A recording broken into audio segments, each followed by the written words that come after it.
What's up, tribe? How you guys doing? Go ahead and hit that subscribe button. I hope you like this video. This is going to be your review for Games People Play, Season 2, Episode 3. So, Love and Basketball.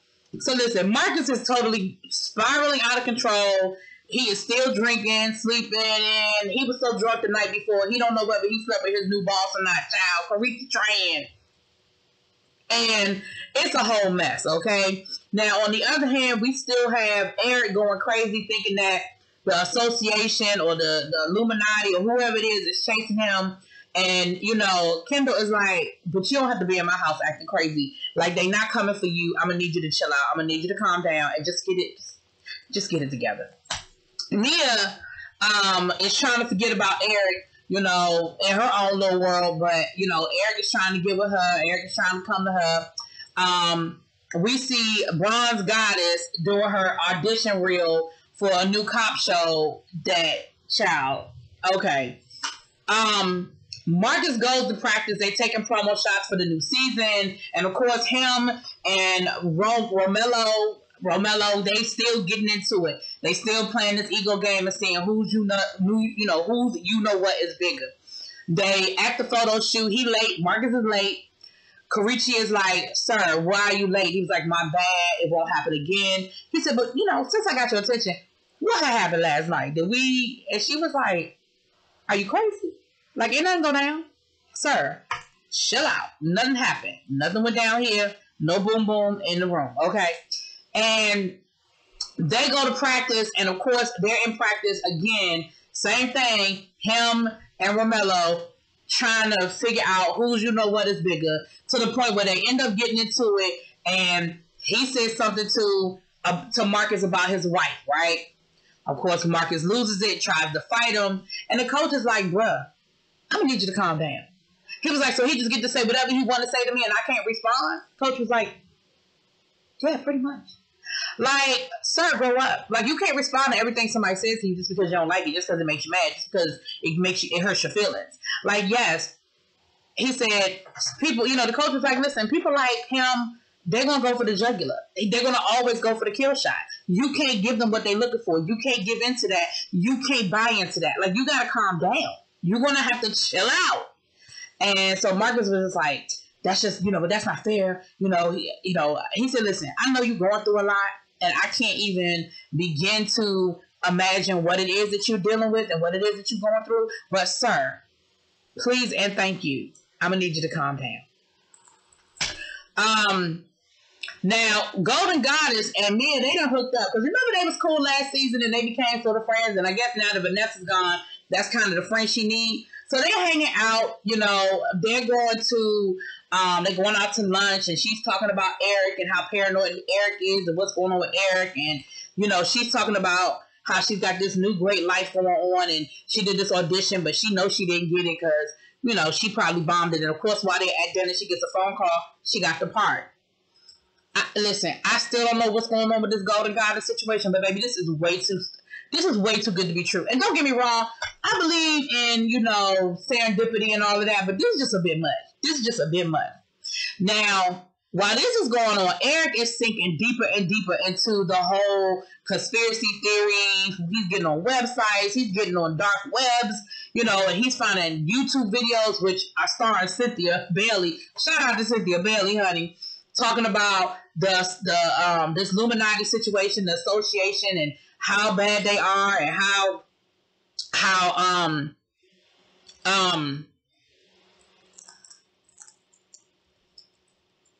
you know what I'm saying? How dangerous they are. Lord, I can't get that. How dangerous they are. Now, Marcus done went past his best friend's house, and it's so funny. The best friend was like, Marcus, what you doing here? Like, I didn't even know you knew where I lived. That should tell you something.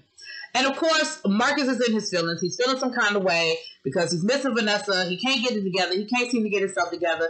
And Jackie is trying to talk to him. Well, Jackie is his real name. But you know what I'm saying. He's trying to talk to him and tell him, listen, it's going to be okay, sir. Every little thing is going to be all right. Don't worry about a thing. That kind of situation. And Marcus is just like, I don't know what to do.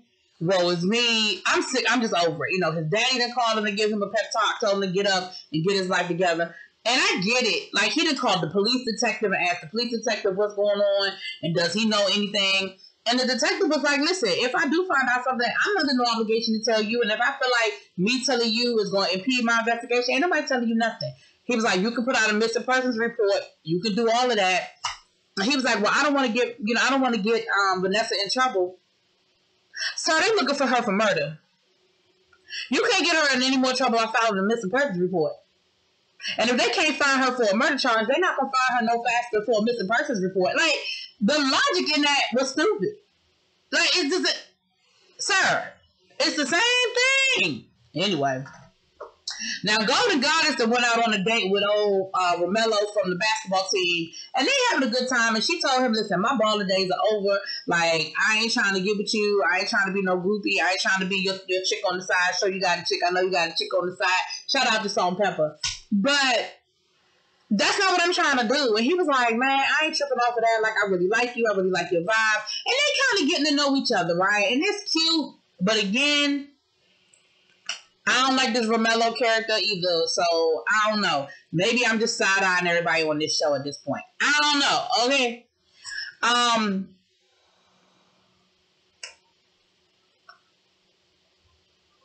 Then we see Eric is still, like I said, falling deeper and deeper into this whole of the Illuminati. He done called up Cynthia, and he's trying to talk to Cynthia about it, and she's telling him, listen, bro, it's real. Your suspicions are legit, and I'm gonna need you to leave me alone, okay? So Kendall says, listen, let me take you to the barbershop. Let me get you out the house. Like, you are really doing way too much. Like, let me get you out the house. So he goes to the barbershop, and let me tell you something. When you're trying to get away from a conspiracy theory, the barbershop is probably not the place to go, because the main place that they're going to find a conspiracy theory and they're going to push that conspiracy theory on is the barbershop. So, of course, he found his people at the barbershop, and they gave him a whole nother website that he could go to where he could sort of talk to other people, because they were like, oh, no, the association was real. Oh, no, it ain't no joke. No, these are real things. This is a real situation. And it's just buying into his paranoia. So he goes home and he gets on this website and he's talking to these people and he's, having chat rooms and stuff like that.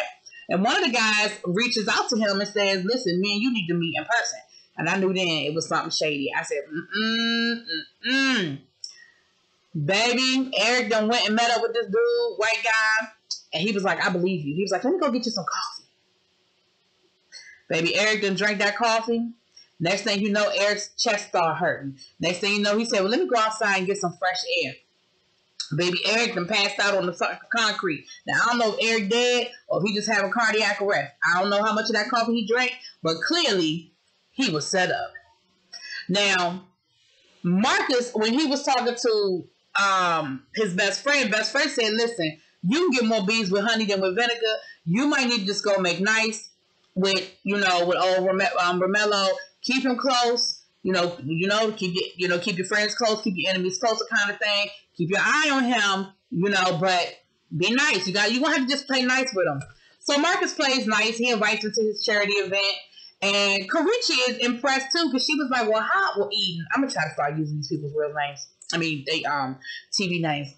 Eden was impressed because Eden was like, "How did you convince him to stay after practice?"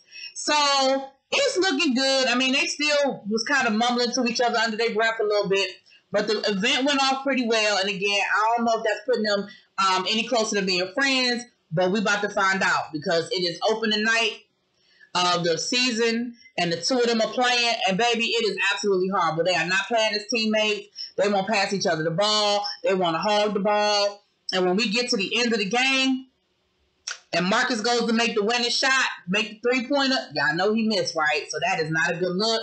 And it's making him feel like, why did I even pass you the ball? I gave you the rock, and you couldn't make it. You couldn't do nothing with it if you fumbled it. So, y'all, they are having a whole lot of problems, okay? They are having a whole lot of problems and situations. It's not looking good for them. It is not looking good at all. Now, Jackie, I said I was going to start using these people's real names. Child, let me use his real name. Now, Kareem is roaming around the stadium the arena, the gym, whatever, before the game starts. And a friend of his is doing a pre-game show, and he said, listen, my guest was a no-show. Why don't you come through and let's talk about it, chop it up? Because, of course, Kareem was a college all-star till we know the whole situation last season when he got in trouble and all that other stuff. And so Kareem says, okay, I can do it with you, no problem. So he asked him about his analysis of Marcus King and Romello, how will they get along, what needs to happen. And he gives a really great breakdown. He talks about how the coach is going to have to get in there. And, he said, listen, every good guy needs a wingman. Scottie Pippen, Michael Jordan, Steph Curry, my boy, I can see his face, can't think his name, but y'all know what I'm talking about. And he really broke it down and was like, listen, they're going to have to get to a space where they each understand their role and understand that nobody has a small part, yada, yada, yada, boo, boo, boo. I said, okay, that's about to turn into something. Because he actually did a pretty good job of giving that whole little pregame breakdown. I said, okay, I see you, Kareem. I see you, right? Ultimately, though, that's just kind of where the episode is. I feel like, we got some storyline in there, but I feel like it wasn't a whole lot that went down with this, but we got a little something. So anyway, that's what it was. Y'all let me know what y'all think. Drop it in them comments. Peace.